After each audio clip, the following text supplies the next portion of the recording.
Welcome to another edition of the Stripe Show podcast. It is a Froggy Wednesday, and we are joined by John Deere Classic champion. Let that ring in for a little bit. John Deere Classic champion, which, by the way, the week before had a T2 finish at the Travelers, JT Poston, fresh off an Open Championship week, man. Thank you so much for your time. Appreciate it, buddy. Yeah, absolutely. Thanks for having me on. How awesome does that sound? John Deere Classic champion. Man, it sounds awesome. It was such an awesome week. Nice to kind of see a lot of hard work pay off. And yeah, I mean, anytime you win on the PGA Tour, it's a great thing. And hold on, I left out something. I left out wire to wire John Deere Classic champion. We can't leave out wire to wire. I mean, you went out there on Thursday and shot a low round. And let me ask you this: after your Thursday round, do you feel it's harder? Because at the Travelers was a different story. You didn't win, but you still finished second. Is it harder to go out there and put that great first round up and feel like you have to match it, but yet have that cushion? Or is it better the other way around? I think, I mean, unfortunately, I was just in a place where my game was in a good spot, and it was just like, the great first round is awesome, and getting off anytime you get off to a good start like that, it kind of gives you a chance to build off of it, and that was kind of what I wanted to do. I was building off of the previous week, finishing second, and nice to kind of keep that momentum rolling. But as far as harder one way or the other, I would say it's just more different. I mean, it's really just you get off to a great start and you're in a great position and you try and just build off of it and be there come Sunday. Was it a case of, because we've all had days, I mean, they're obviously much fewer and far between the years are, but we've all had those days out on the golf course where the hole feels like you're putting in a bucket and it feels like you can't miss. The green feels like it's a million miles wide. Is that how it was feeling on that Thursday? Yeah, it was. I made some nice putts, but really it was the ball striking that was so good. I gave myself so many good looks, and it felt like every shot that I hit, whether we were aiming at the pin and firing at the flagstick, or we were looking, 15 feet one on either side, it just felt like every time I hit it, it was coming out right at it or right where we were looking. And when you have those days, the game just feels easy. Even if you miss a short birdie putt, you don't really get too frustrated because you feel like the next hole you're going to you're going to give yourself another look. So it was kind of just one of those days, tee to green. How different was your strategy from Thursday to Friday to Saturday to Sunday versus you going at pins and then going out on Sunday? Knew you had the lead to protect, but at the same time, you're watching the scoreboard to make sure somebody else doesn't get too close. Yeah, I mean, early on in the week, you've got the lead, but you're not really thinking about that. There's a lot of golf left, and so you got to go out there and pretty much try and do the same thing that you did on Thursday. And as the week went on, like it was easier to start thinking about the finish line, I guess. But it's also a course that a lot of guys can go low on. The greens are so good, the weather was good, and so you could shoot a low number. And knowing that, even with a 2-3 shot lead or whatever I had, my mindset was I still need to go out there and shoot a pretty low round in order to keep that lead or in order to be there at the end of the day on Sunday. Yeah, I mean, no lead is safe, as we saw just this past week. Rory and Hovland go out, and they've got a 4-shot lead. And so obviously everybody thinks, hey, this is really between these two guys, and everybody else is kind of back here. Yeah. And it got towards the back nine. I'm sure you were watching it on Sunday, and you're like, wait a second. Instead of worried about Victor Hovland, Rory needs to be worried about the Cam brothers. Cam Young, Cam Smith were playing lights out golf and matching each other birdie for birdie. And so, I mean, is there a such thing as a lead that's safe enough that you can just play center of the green and make 18 pars and go home? I don't know. I think a lot of it probably depends on the course a little bit, how hard it's playing.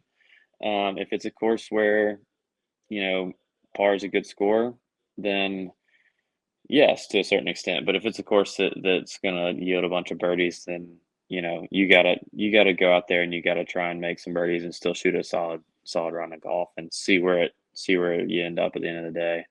I mean, if Rory went out and shot 2 under, I think most people thought the only person that would have beat him if he only shot 2 under was Hovland. Yeah. But what those guys did, and you played the golf course this past week at the Open. Speak to what does it mean that Cam Smith goes out and shoots a pair of 64s, one on Thursday and one on Sunday?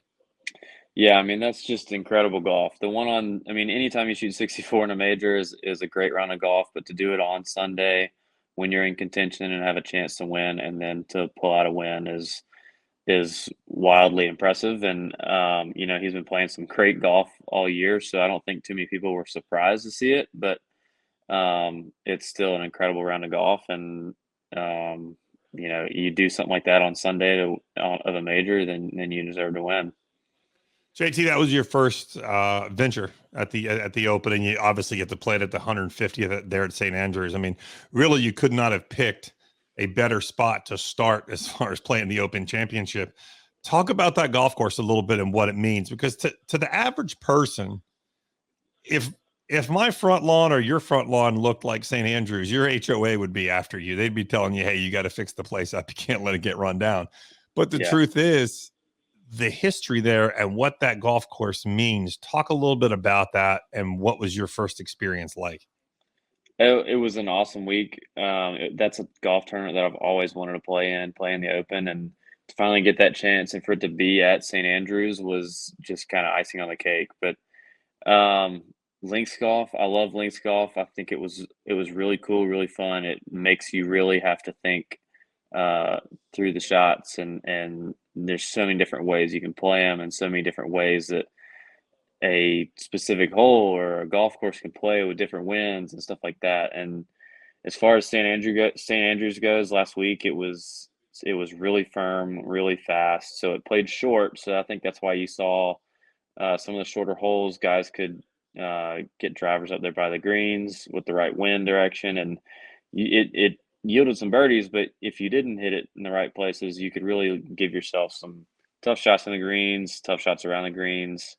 They did a pretty good job with tucking the pins, but just with how firm and fast it was and how good the weather was, guys were able to make some birdies. Did you get caught up in any of the bunkers? I hit it in a few of them. One of them I was able to get out clean, but another one I had to hit it out backwards. Had no stance, nothing. It's pretty rare that when you hit it in those things that it ends up in a good spot. So you try and avoid them as much as you can. From what I understand, because I was watching on Sunday and they were talking about just the ramps up the greens, the front false fronts of the greens, how steep they are. I don't think TV does justice to just how deep those bunkers are and how elevated some of those greens are. Is that right?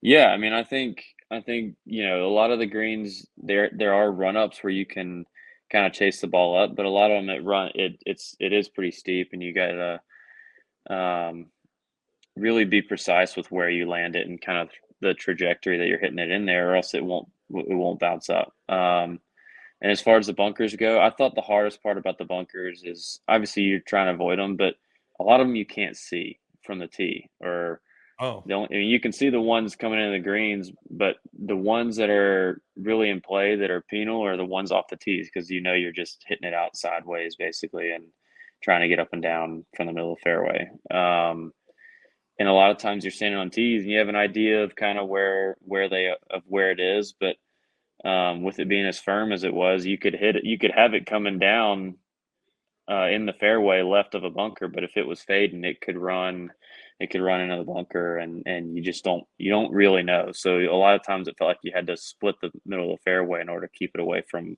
those bunkers.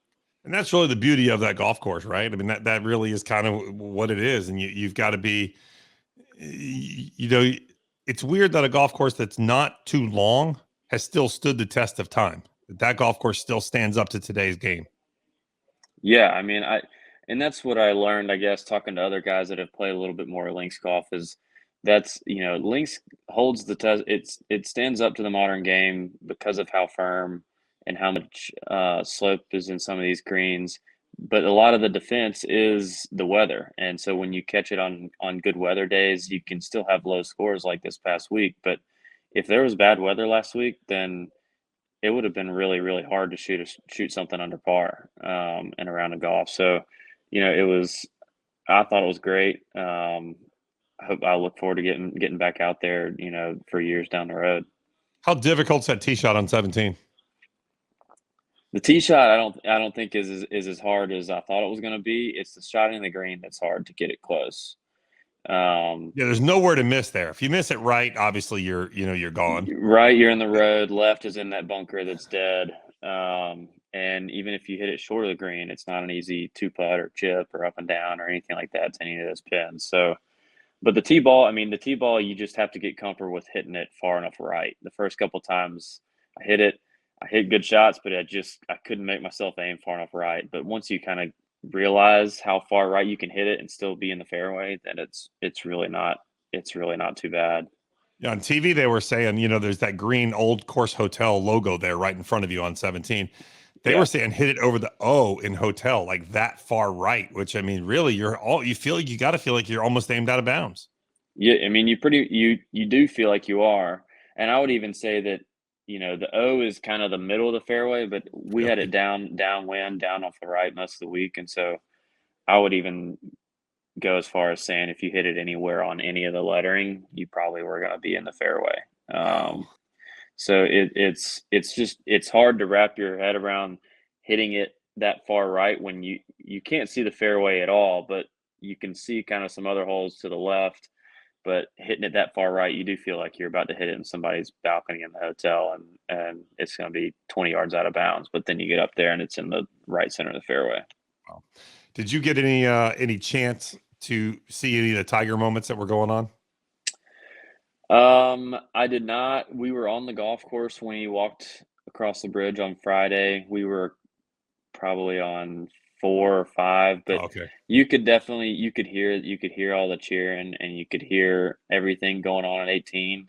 And there's no mistaking that it was his group and him walking up 18. And it was cool to hear it. I wish I'd have been able to be there to see it. I've talked with Max Homa a little bit about it. He says it was one of the coolest things he's ever been a part of. So I feel like it was pretty cool to see.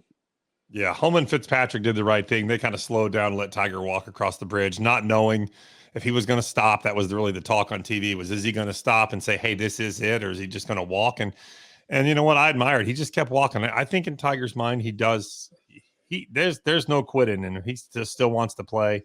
And I think he will play good golf again because he does appear to be stronger now than he was at the Masters and than he was at the PGA Championship.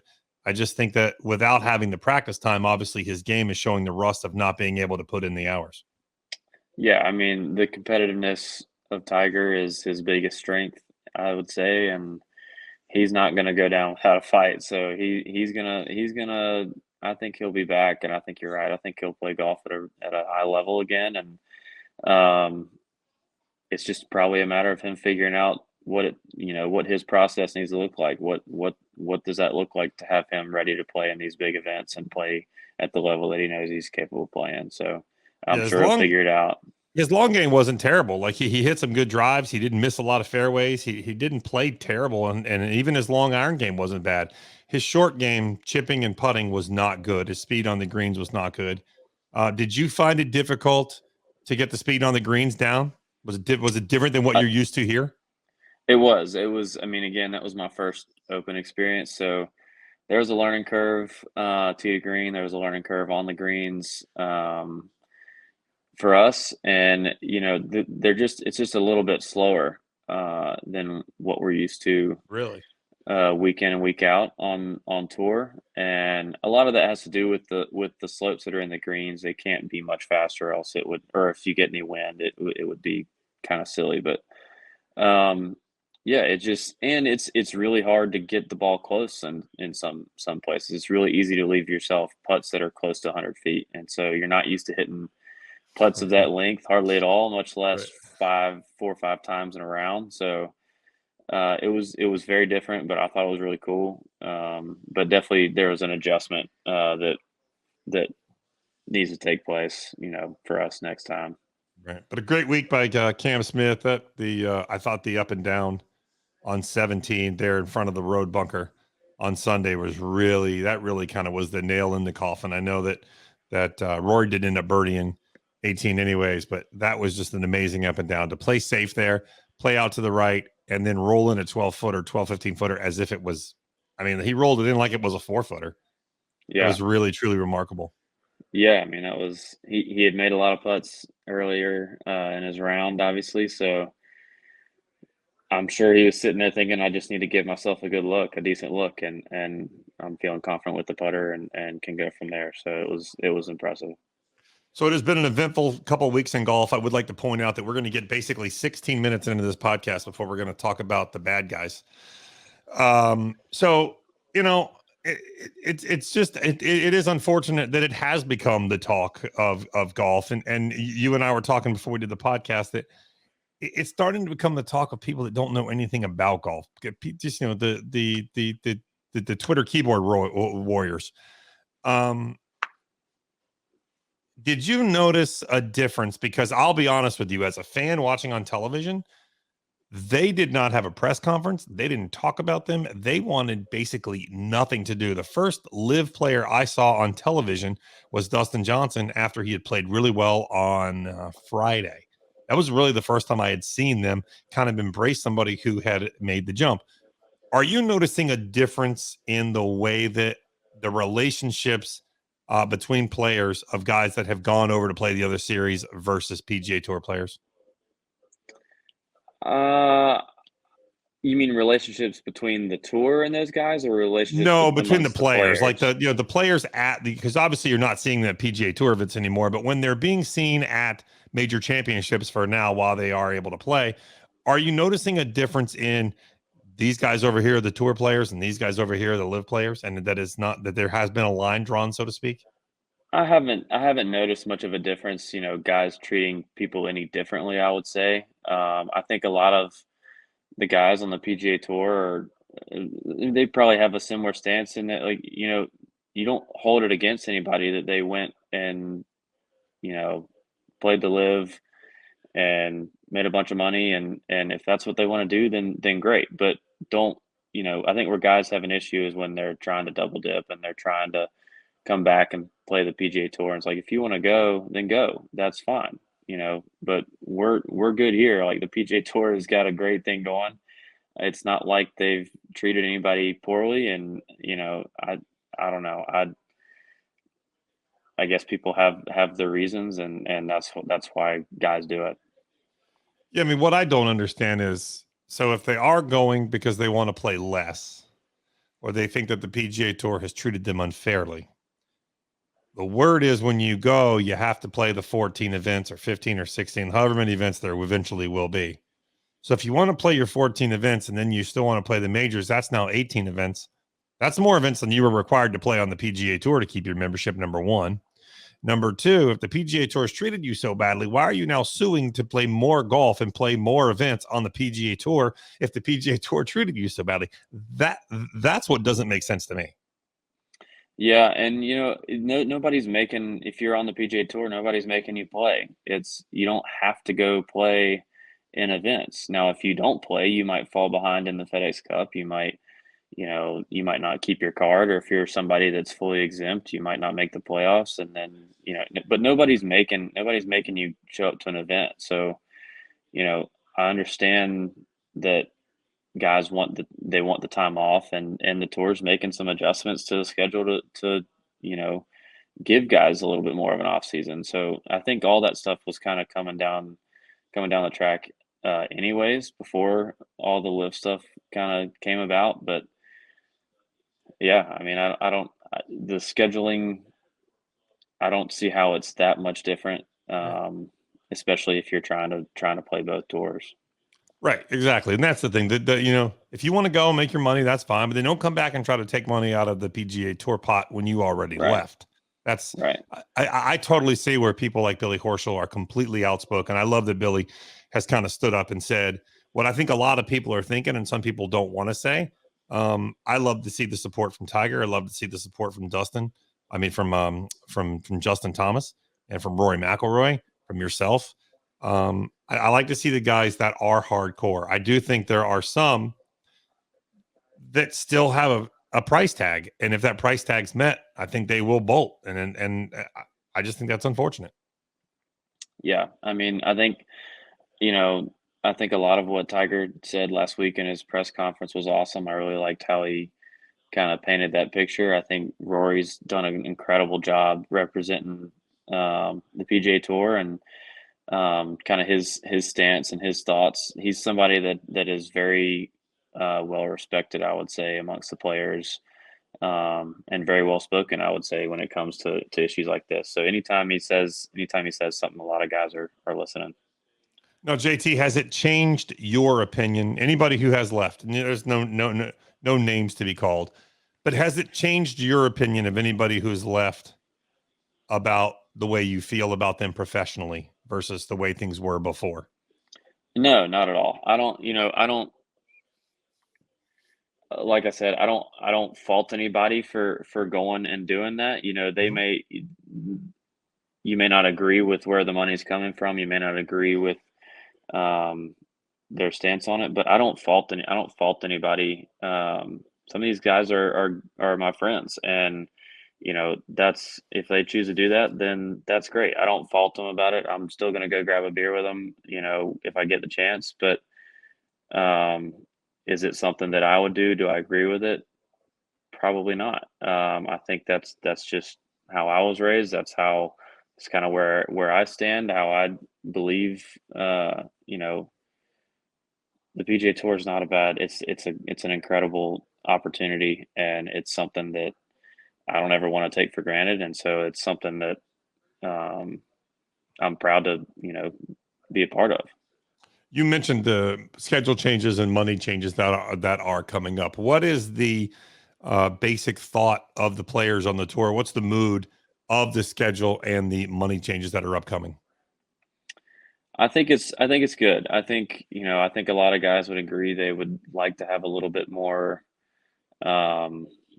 more of a chance at an off season. I think with the new schedule changes, if you have a good season, then you will have that opportunity. If you do not, then it is basically another wraparound season, which it rewards that model. I would say it rewards good play, and that's everybody's motivation at the end of the day. Is you want to go out there and you want to play well. If you play well, you're gonna have the FedEx Cup playoffs.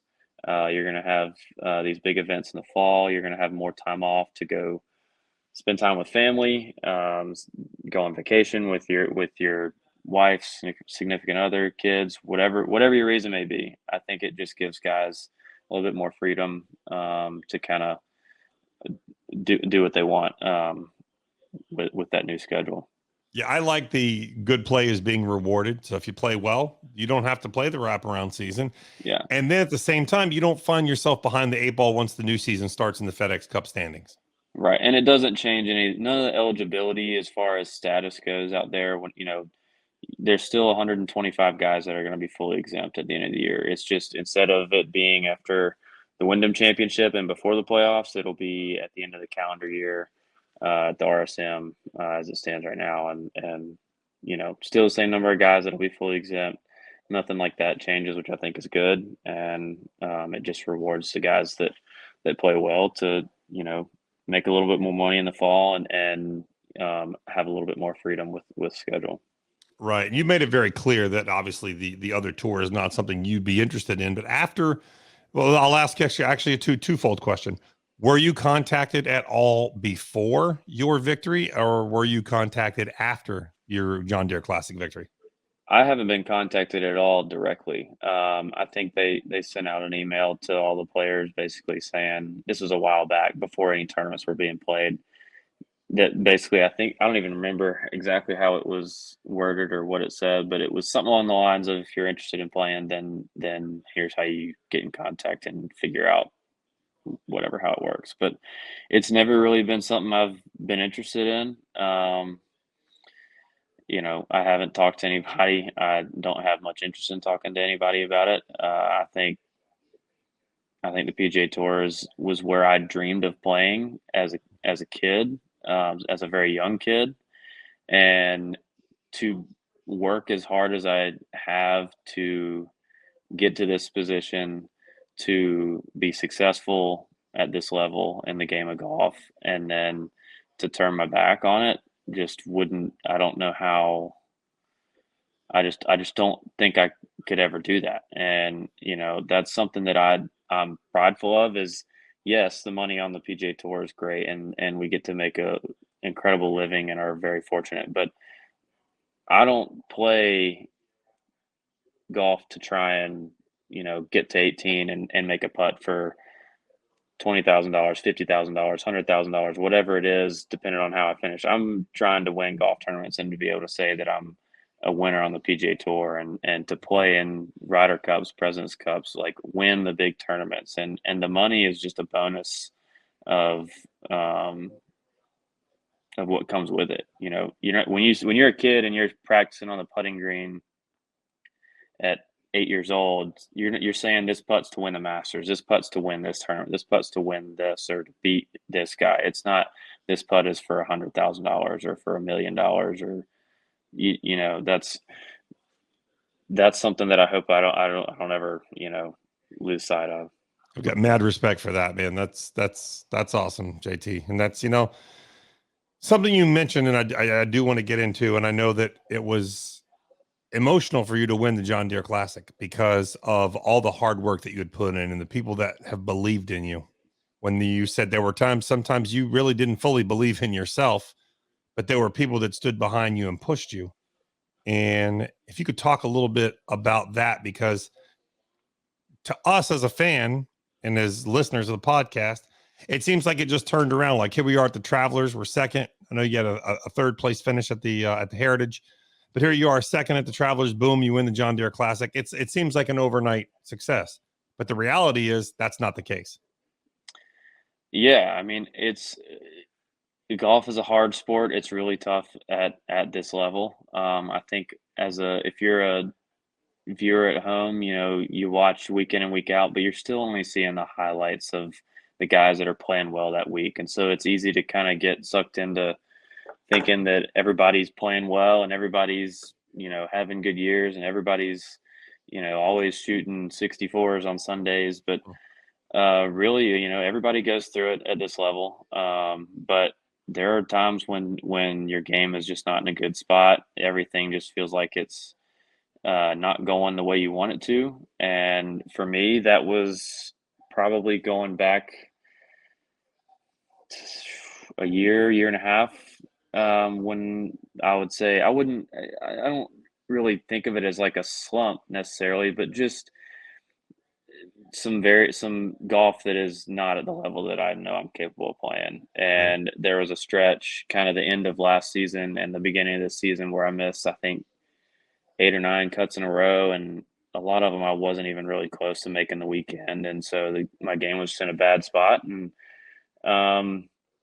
I have a lot of credit to my swing coach who really helped me kind of work through it, and I've known him for a long time, John McNeely, and I've been working with him since I was a kid, and so I've always trusted him when it came to my golf and even some outside of golf stuff. And he's been a great mentor to me, and he helped me kind of really break it down. And when it came to my swing, and it was just a matter of putting in the work and putting in the time. And at times it was tough to trust that and be patient enough to know that this was coming. But I had a lot of my fiance Kelly, my family, friends at home, people in Sea Island, everybody kind of giving you that reassurance that you've won out here before, you've played at a high level Right. before, like it's there. You just gotta let it happen. And so it was awesome to see it kind of come full circle.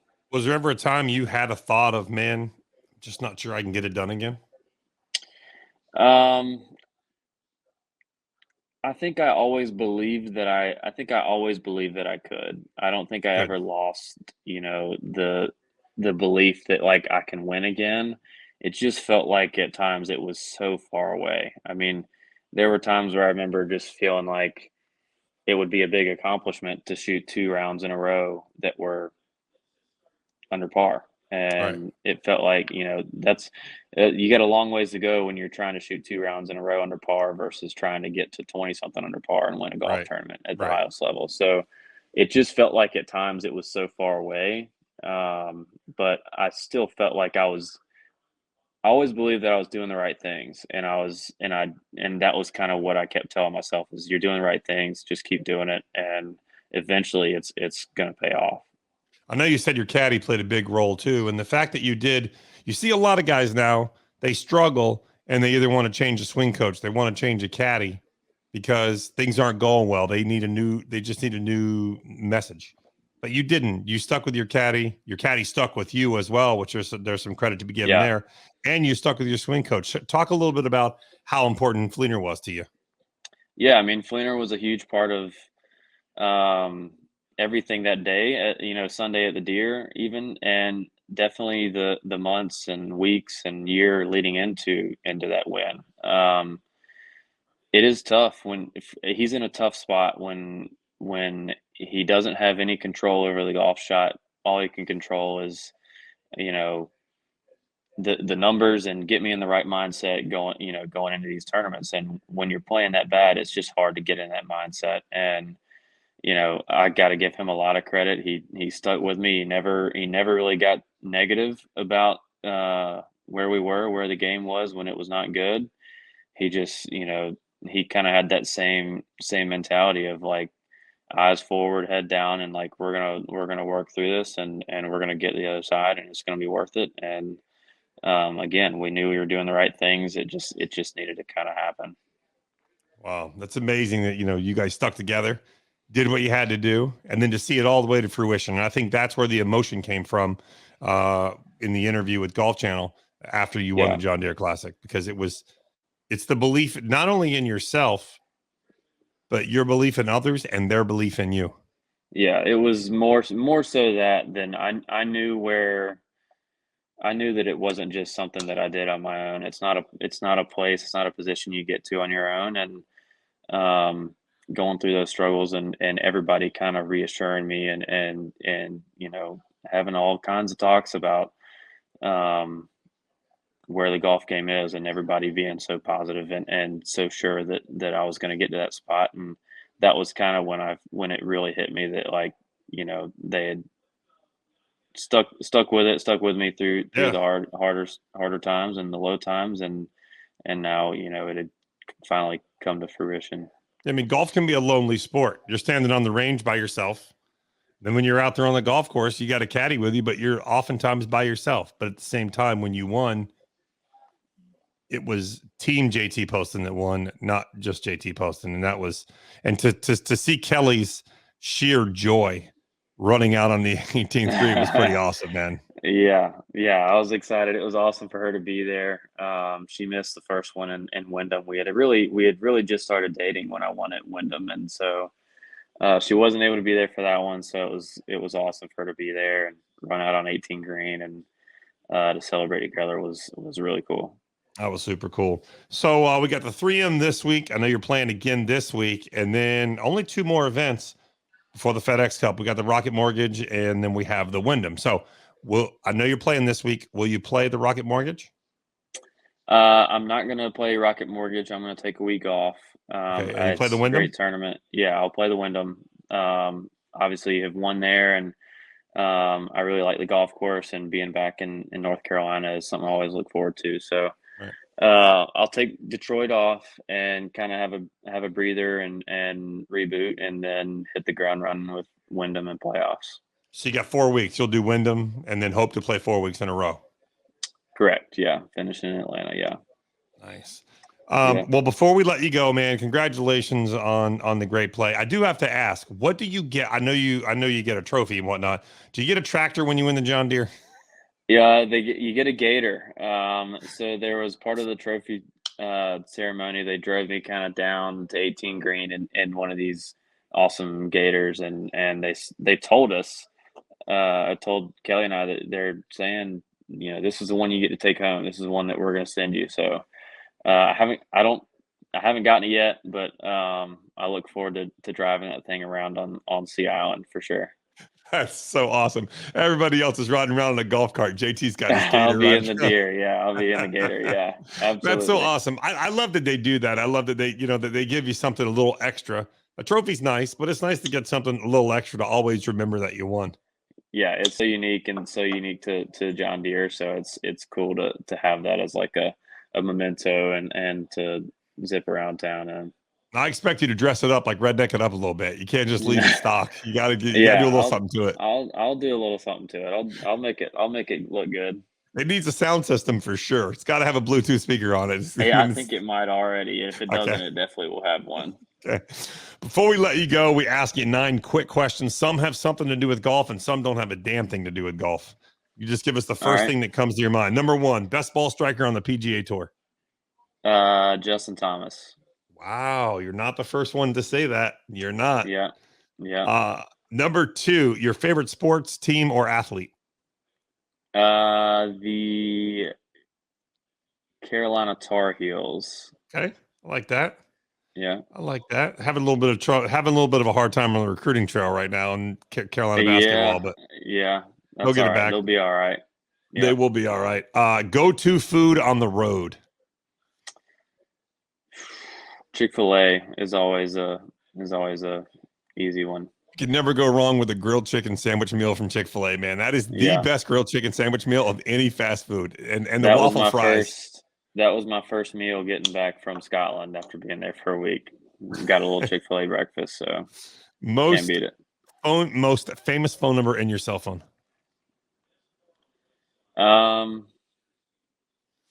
Probably Roy Williams.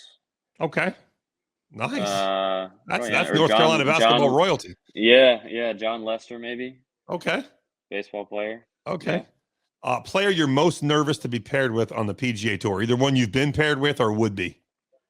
Tiger Woods. I played with Tiger right after my win, and he's a guy that you look up to as a kid. So when you're standing there on the tee with him, playing with him, is it's pretty nerve-wracking but exciting at the same time. How was that experience? Was it what you expected or different?